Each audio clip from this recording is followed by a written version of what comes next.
2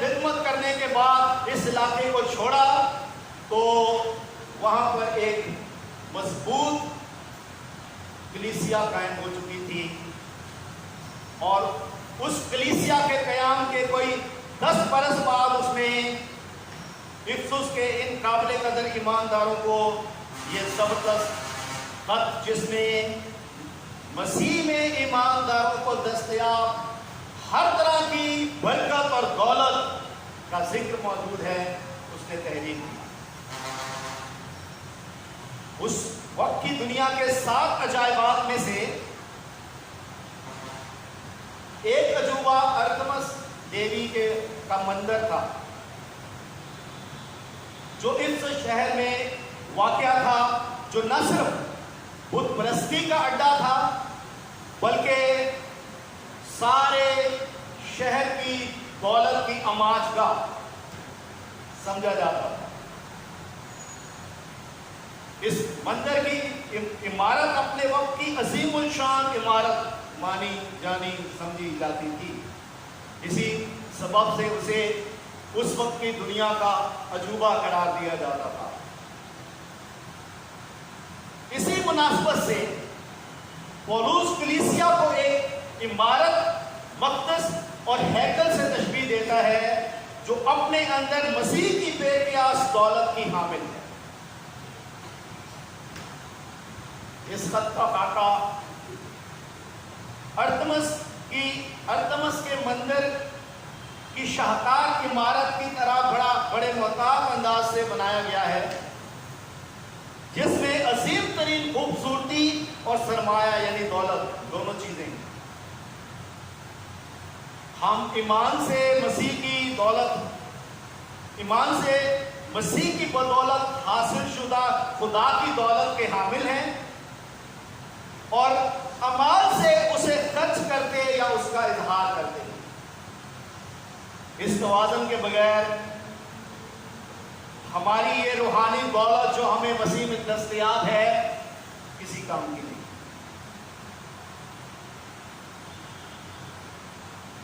حوالہ جو آپ کے سامنے پڑھا گیا پہلے باب میں سے، اس میں دراصل پولس رسول کی کلیسیا کے لیے، مقدسین کے لیے، ایمانداروں کے لیے دعا ہے۔ دعا کیا ہے؟ وہ کہتا ہے کہ میں اس ایمان کا جو تمہارے درمیان خداوند یسوع مسیح پر ہے